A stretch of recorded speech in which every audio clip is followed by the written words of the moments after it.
네, 반갑습니다. 마르스 김동석의 리얼 주식입니다. 오늘 마르스 김동석의 리얼 주식은 7월 대폭락 이때 나옵니다. 그때 전부 올인하세요.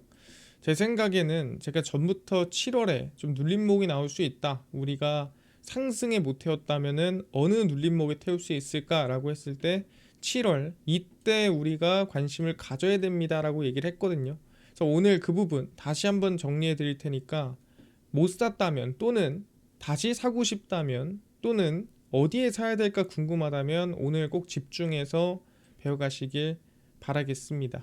우리는 이 상승할 때 눌림목에 사기 위한 이 눌림목을 공략하기 위한 구간, 이 타이밍을 노리는 거다라는 거 알아두시면 좋을 것 같고요. 최근에 댓글로 응원 많이 해주시고 뭐 이런저런 의견들 많이 써주셔서 너무 감사합니다. 혹시 나 이런 영상이나 좀 이런 내용도 궁금해요 하는 게 있으면 댓글에 많이 달아주시면 제가 최대한 확인해보고 준비해보도록 하겠습니다. 그리고 이 여러분들한테 너무 감사한 마음에 최근에 좀 이슈가 되는 AI 소프트웨어나 뭐 우주 항공, 전기차 자율주행, 테슬라 시장 전망 관련주 자료집들 저희가 무료로 나눠드리고 있습니다. 받고 싶다 하시면 영상 끝까지 보시고 꼭 받아가셔라 말씀드리고요. 오늘 영상 바로 시작하겠습니다. 일단 최근에 이런 얘기 나오죠. 코스피 뭐 5천 얘기 나오는데 현실적으로 4천은 가나? 좀 이런 전망이 나오고 있습니다. 하나증권은 25일 코스피 지수가 4천 선까지 오를 수 있지 않겠냐라고 전망을 했고요. 주주 환원 강화 기조와 대북 친화 정책 추진 등을 언급을 했습니다. 그래서 뭐 여러 가지 충분히 정책적으로 지금 현재 코스피 가치 자체를 끌어올릴 수 있는 이슈들이 나오고 있다라는 거죠. 코스피가 평균 30% 디스카운트 수준인 PER 12.6배, 코스피 4,000포인트까지도 회복되지 않겠냐라는 기대감이 있는 부분인 거죠. 그래서 코스피가 이달 들어서만 15%가 지금 상승이 나와줬고요. 사실 미국 지수도 아니고 국내 지수가 15%씩 오른다? 이게 상당히 쉽지 않거든요. 네, 말도 안 되게 정말 올랐습니다. 이게 급락하고 나서 반등한 수준이 아니라 그걸 회복하고 나서 더 올린 게 15%라는 거죠. 그래서 2022년 이후 역대 최대 월간 상승률이고 그럼에도 추후 상방 여력이 더 높지 않냐라고 하는 거죠. 지금 이제 3천 초반이니까 뭐 4천까지도 볼만하지 않을까라는 전망이 나오고 있더라. 고객 예탁금이 급증세를 지속하고 있다. 예탁급 증가는 일주일 시차를 두고 개인 순매수로 이어지는 경향이 있다. 그러니까 돈을 넣어놓으면은 뭐 일주일 동안 좀 관망하다가 사던가 아니면 일주일 동안 나눠서 매수하던가 하면서 돈을 넣더라라고 하는 거죠. 그래서 예탁금도 많고 지금 뭐 이런저런 정책도 있고 하다 보니까 충분히 코스피가 더 올라갈 수 있지 않겠어라는 기대감이 나오고 있다라는 거죠. 근데 사실 저는 말씀드리는 게 지금부터 뭐 올라타서 4천까지 본다? 뭐 그거만큼 좋은 게 없어요. 하지만 제가 지금 봤을 때는 7월은 조금 조심해야 될 때가 됐다라고 얘기하는 거예요. 조심한다는 게 정말 요렇게 죽는다는 느낌이 아니라 상승에 항상 뭐예요? 위아래가 있지 않겠습니까? 그러면 이 어디서 매수해야 돼요? 여기서 매수해야 됩니까 우리가? 아니죠. 한다면 여기에 사면 좋겠죠. 그래서 우리는 이 상승 추세 안에서 이 눌림목이 나오는 구간을 한번 공략을 해보자는 입장에서 저는 이때쯤 눌림목이 나올 것 같다라고 생각을 하는 거고 그게 저는 7월이라고 보는 겁니다. 7월 미국 감세안 통과 동시에 눌림목 가능성이 있다라고 저는 생각을 하고 있습니다. 원래 7월 4일 미국 감세안 통과를 목표로 했습니다. 근데 이게 탁탁탁 진행이 됐을 때 4일이었는데 상원에서 수정을 했죠. 그러면서 7월 4일 이후로 미뤄졌어요. 일단 4일은 안 되는 걸로 생각하시면 될 것 같고요. 상원 하원 통과를 하고 나서 대통령 사인까지 받아야 끝나는데 그러려면은 7월 4일 이후 빠르면 빠르게 끝나면 7월 중순쯤에 될 가능성이 높고요. 그러니까 뭐 10부터 시작해서 한 15일 이 사이 왔다 갔다 하는 사이에 될 가능성이 높을 거고 만약에 늦어진다. 뭐 하원에서 서로 또 의견이 안 맞고 해가지고 또 왔다 갔다 한다. 그럼 7월 말까지 미뤄질 가능성이 있겠죠. 그래서 7월 중순이 빠른 거고 늦어도 7월 말에는 분명히 통과될 가능성이 높아요. 그래서 미국 감세한 통과 시점을 제가 사실 하원도 아니고 제가 상원도 아니고 그걸 명확하게 찍을 수 없잖아요. 그러다 보니까 정확하게 언제 통과될 겁니다라고 예측할 수는 없지만 적어도 이게 통과가 예상되는 7월 중순에서 말 이 중간 어딘가부터는 눌림목이 나올 가능성이 높다라는 거죠. 어떻게? 이 중순에서 말 사이에 명확하게 딱 통과되는 시점부터 밀리거나 눌릴 가능성이 있다라고 저는 생각을 합니다. 미국 증시가 밀리면 국내 증시도 같이 눌림목이 나올 수밖에 없어요. 이건 당연한 겁니다. 국내 증시가 미국 증시는 빠지는데 국내 증시는 버티고 미국 증시가 하락하는데 국내 증시는 상승하고 이러는 경우가 사실 역사적으로 없었거든요. 그러다 보니까 이번에도 밀리면 같이 밀릴 확률이 높습니다. 그래서 이번 눌림목은 제가 봤을 때 매수 기회로 체크해야 된다라고 생각하는 거예요. 근데 왜 그렇게 판단을 하냐라고 한다면 사실 일단 미국 이슈가 중심이긴 한데 국내 지수도 꽤나 과열됐다라는 걸 아셔야 돼요. 첫 번째입니다. 코스피는 지금 어디쯤 와 있나라고 궁금하죠. 그래서 저희가 보통 코스피의 위치를 판단할 때 저희가 PBR을 기준점으로 보통 판단하는 편입니다. 그래서 코스피가 저점인 것 같은데 라고 한다면 우리가 항상 0.84에서 0.89 해서 대부분 0.8대 들어오면은 이제 많이 좀 밀렸다. 최저점까지는 아니지만 좀 많이 빠지긴 했다라고 생각을 하거든요. 대부분 0.8대, 0.85, 84, 86, 87, 89 이렇게 들어오면은 0.9까지는 아니에요. 0.9 밑으로 떨어지면 시장이 많이 빠졌네라고 생각을 합니다. 근데 지금 현재 위치가 어딨냐? 제가 지금 여러 개를 가지고 왔죠. 2014년, 18년, 21년, 2023년 해가지고 가지고 왔는데 이게 뭐냐면 증시가 딱 꺾이기 전에 딱 증시가 하락하기 전에 이 고점 부근에서의 코스피 PBR을 제가 가지고 온 겁니다. 그래서 2014년도부터 보면은 1.09였어요. 그러니까 우리가 생각하는 것처럼 딱 증시가 꺾이기 이전에 PBR이 엄청 높거나 그렇진 않아요. 그래서 2014년도 4월에 대략 1.09였고요.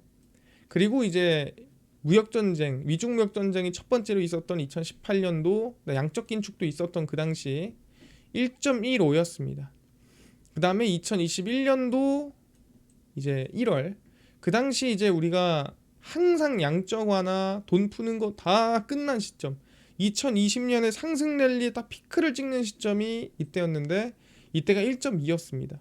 사실 이때는 정말 과열 중에 과열이었는데도 1.2면은 그렇게 높지 않았다라고 생각이 들거든요.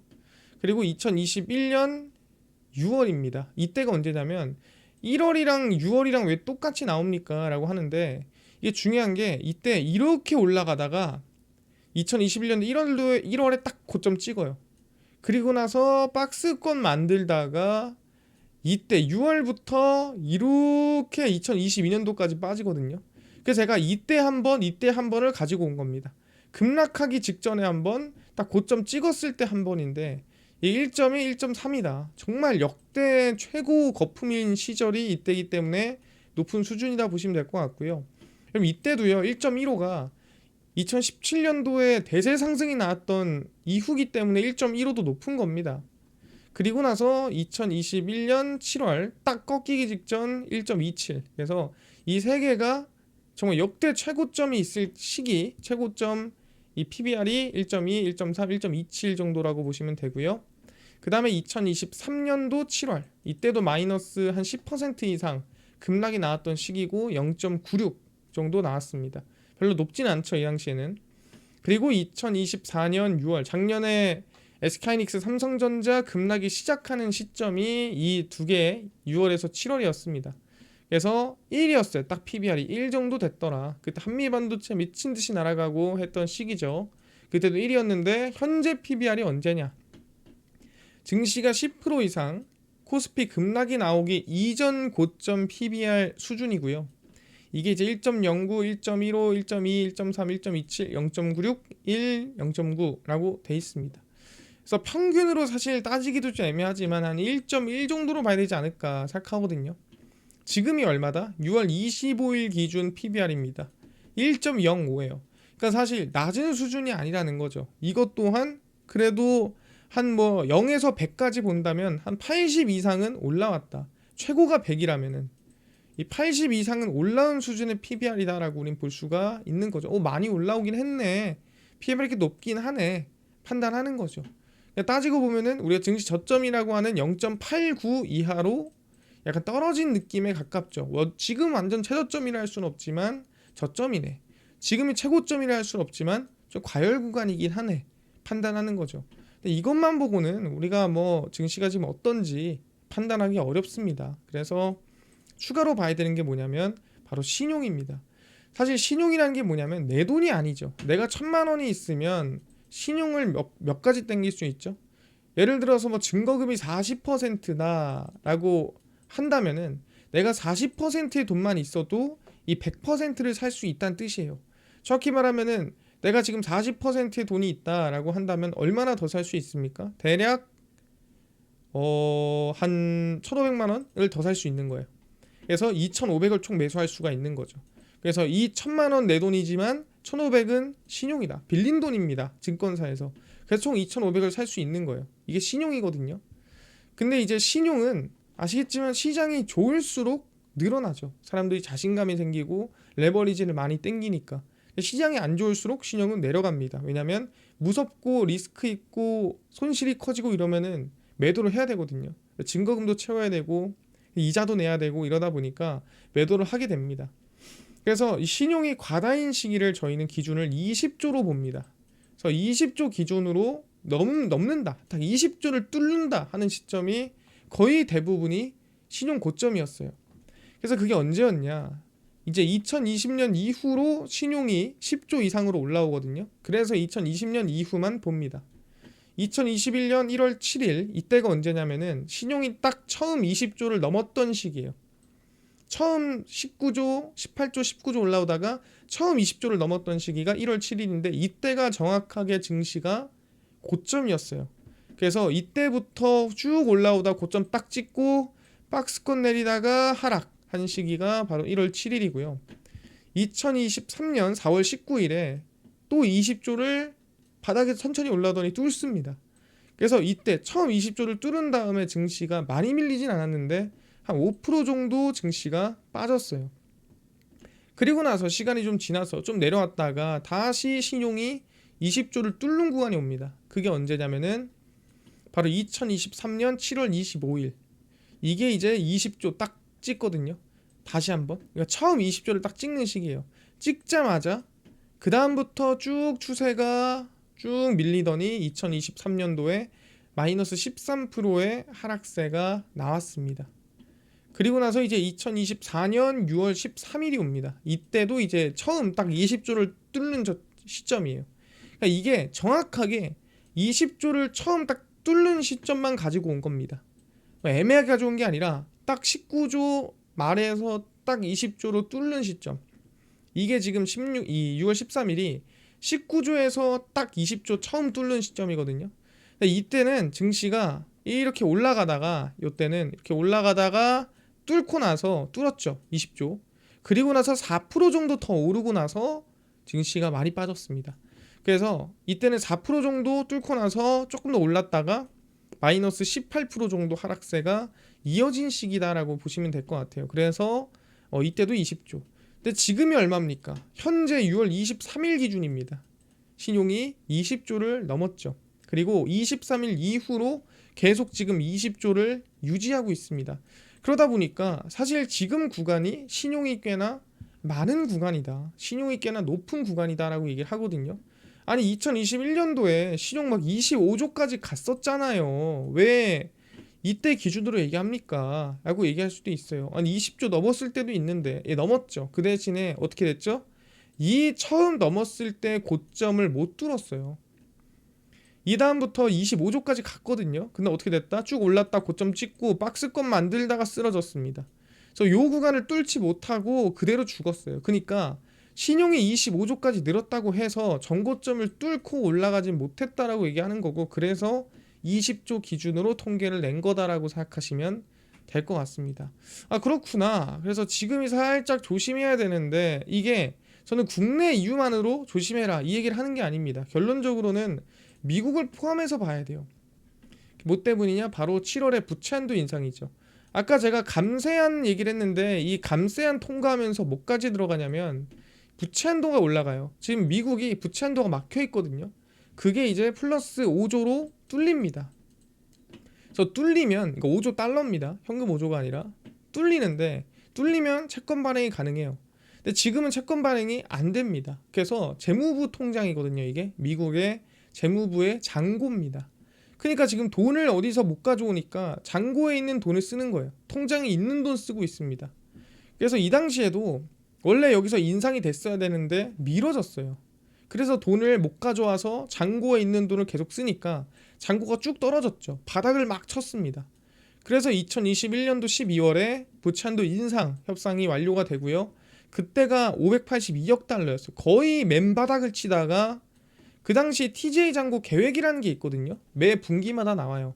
잔고를 요만큼은 채워놔야지. 뭐 내 통장에 1,000만 원은 있어야지. 이런 거랑 똑같은 거예요. 적어도 재무부가 안전하게 돌아가려면 야 잔고에 얼마나 있어야지. 뭐 이런 계획들이 있습니다. 그래서 원래 그 잔고 수준을 계속 맞춰놔요. 근데 이렇게 부득이하게 부채 한도가 인상이 안 되면 당연히 잔고가 강제로 떨어질 수밖에 없는 거죠. 돈을 가져올 때는 없고 돈이 계속 빠지기만 하고 쓰기만 하니까 재무부 나라 굴려야 되지 않겠습니까? 그러니까 나라 굴리니까 자꾸 잔고 떨어지기만 해서 582억 달러인데 딱 체결하고 그래서 1분기 잔고 계획이 얼만데 우리 6,520억 달러야. 그럼 이때까지 다른 데 돈 안 쓰고요. 이 잔고 채우는 데 돈을 다 갖다 부어요. 이때거든요. 딱 6,520억 달러 딱 바닥에서부터 정말 레이저 쏘듯이 올라오죠. 그럼 이때는 시장 수급 다 빠지고 이 잔고에 돈 다 몰립니다. 그래서 보통 이때 시장이 빠져요. 그리고 또 조용하다가 이때 이제 부채한도 인상했어야 되는데 또 안 됩니다. 그래서 2023년도에 잔고가 쭉 또 바닥을 치는데 2023년 6월에 또 협상이 완료가 돼요. 얼마에? 480억 달러에. 완전 최저점에. 그래서 딱 채우고 나서 물어보죠. 6월이니까 3분기 계획이 얼만데? 우리 6,570억 달러야. 오케이 하고 6,570억 달러까지 잔고를 쭉 치고 올리고 이때가 증시가 밀립니다. 왜? 수급이 여기 다 몰려서. 그래서 항상 잔고가 바닥을 치고 그걸 채워 넣을 때 시장이 밀리더라. 근데 얼마 정도? 딱 봐도 한 6천억 달러, 딱 봐도 6천억 달러. 한 6천억 달러 정도 채울 때 증시가 평균 마이너스 10% 정도 미국 증시가 밀렸습니다. 그럼 지금 TJ 잔고가 얼만데? 라고 봐야겠죠. 현재 TJ 잔고를 보시면은 계속 떨어지고 있어요. 4천억, 3,800억, 3,660억, 3,740억, 3,500억 쭉쭉쭉 떨어지고 있거든요. 근데 이번 3분기 계획이 얼마냐? 8,500억 달러입니다. 그래서 이번 7월에 부채한도 인상이 되잖아요. 그럼 8,500억 달러까지 돈을 채워 넣어야 돼요. 어떻게든 간에. 그럼 뭐예요? 시장의 유동성이 여기 몰리겠죠. 근데 지금 아직 6월이고 부채한도 인상 아직 안 나왔습니다. 그럼 얘가 계속 떨어질 거예요. 그래서 아마 2천억 달러 때까지 떨어질 걸로 전망이 되고요. 그럼 채워 넣어야 될 돈이 한 6천억 달러 될 겁니다. 그럼 이전에 채워 넣었던 만큼 채워 넣는다면 마이너스 10% 정도는 우리가 미국 증시가 하락할 수 있다라고 어느 정도 예측은 해놓고 있어야 나중에 놀라지 않을 거예요. 아 그렇구나. 지금 상황이 그렇구나. 그래서 이번에 감세안 통과하면서 부채한도 인상 같이 올라가고 그 돈 채워 넣을 때 시장이 흔들릴 가능성이 높고 과거로 미뤄봤을 때 6천억 달러 정도 채워 넣는다고 하면은 증시는 10% 정도 흔들릴 수가 있겠구나 판단할 수 있는 거죠. 그래서 결론입니다. 국내 증시 객관적인 지표로 확인해봐도 좀 과한 상승세로 신용이 몰렸습니다. 그래서 한 번은 털어주긴 해야 돼요. 신용이 너무 높아서. 상승 랠리 중에 눌림목이 한번 나온다면 이번 미국 TJ 잔고 채울 때 유동성이 떨어지면서 같이 밀릴 가능성이 있고요. 그때가 우리가 눌림목 기회다 생각합니다. 이번 상승에 놓친 투자자라면 7월 중순쯤 감세안 통과될 때 같이 올라가는 부채한도 인상 시점에 집중해야 됩니다. 그래서 제가 법안이 언제 통과될지 명확하게 제가 알 수 없잖아요. 하원도 아니고 상원도 아니니까. 그래서 중순에서 말쯤이에요. 이건 나오자마자 확인하긴 할 건데 그래서 미국 증시, 국내 증시 동시에 눌림목이 나올 가능성이 높습니다. 그래서 약 마이너스 10% 정도 전망을 하고 있으니까 그때 우리 다 같이 눌림목을 공략해 보면은 좋은 기회가 되지 않을까 저는 생각을 하고 있습니다. 그래서 이번에 혹시나 상승에 따라잡을까라고 한다면 지금보다는 저는 개인적으로 이번 감세안 통과되는 거 보고 조금 적극적으로, 아니면 지금 하고 싶다면 소액으로 하시고 좀 적극적으로 하겠다면 이번 감세안 통과하고 적극적으로 하시는 방향이 더 안전하지 않을까 생각을 합니다. 이해가 됐습니다. 그래서 뭐 지금은 소액으로 하던 아니면 조금 안전하게 하시던 그거는 마음대로 하시고, 제가 생각하는 적극적인 시기는 아마 7월 중순이나 말쯤에 감세안 통과하고 TJ 잔고 채울 때 흔들리고 눌림목 나오면 그때가 기회일 것 같다라고 말씀을 드리겠습니다. 이해가 됐고요. 이 기회 같이 한번 노려보면 좋을 것 같습니다.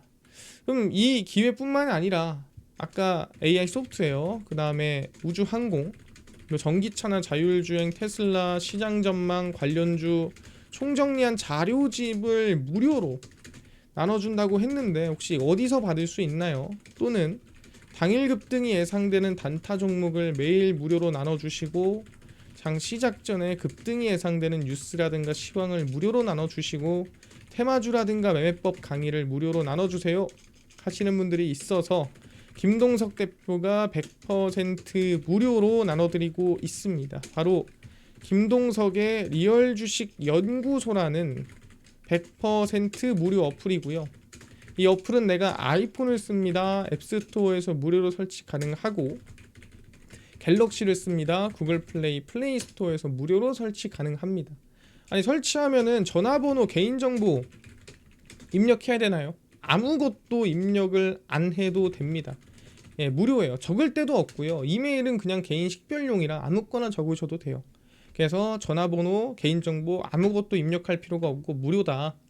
그래서 앱스토어, 구글 플레이, 플레이 스토어 접속하시고 김동석의 리얼 주식 연구소라 검색하시면 이렇게 어플이 화면에 뜨게 됩니다. 그래서 100% 무료로 설치 가능하니까요. 꼭꼭꼭 설치를 하셔라 말씀을 드립니다. 설치하고 나면은 이렇게 어플이 화면에 뜨게 되고요. 당일 리얼 추천주가 당일 급등 예상 종목을 무료로 알려드리고, 급비 분석이 시황, 급비 자료가 테마주라든가 매매법 무료로 나눠드립니다. 아까 얘기했던 AI 소프트웨어, 우주항공, 전기차, 자율주행, 시장 전망 관련주 자료집 어디서 무료로 받을 수 있나요? 리얼 추천주 누르시고요. 들어가시면은 여기 트럼프 정책 독점수의 리포트 해가지고 무료로 올려놨습니다. 이거 누르고 들어가시면은 맨 밑에 AI 소프트웨어, 우주항공, AI 반도체, 로봇 자율주행, 테슬라 전기차 자율주행 저희가 다 무료로 나눠드립니다. 밑줄 본전이잖아요. 전부 받아가시고요. 뿐만 아니라 저희 리얼 추천주에서는 6월 26일, 25일, 24일, 23일, 20일, 19일 추천주도 매일매일 무료로 나눠드리고 있고요. 저희 급비 분석은 장 시작 전 시황입니다. 해외 증시부터 국내 이슈까지 저희가 장 전에 매일매일 정리를 해드리고요. 급비 자료는 당일 있었던 이슈나 관련주를 저희가 장마감하고 매일 무료로 정리를 해드립니다. 그래서 저희 김동석의 리얼 주식 연구소 저희가 100% 무료로 평생 운영하는 어플이니까 종목, 시황, 테마주 전부 다 얻어가시고요. 뿐만 아니라 저희 마르스 김동석의 리얼 주식 유튜브 여러분들의 댓글 하나하나 다 읽고 힘이 됩니다. 여러분들 댓글 많이 달아주시고요. 유튜브 구독 꼭 부탁드리면서 다음번에 더 좋은 영상으로 찾아뵙도록 하겠습니다. 감사합니다.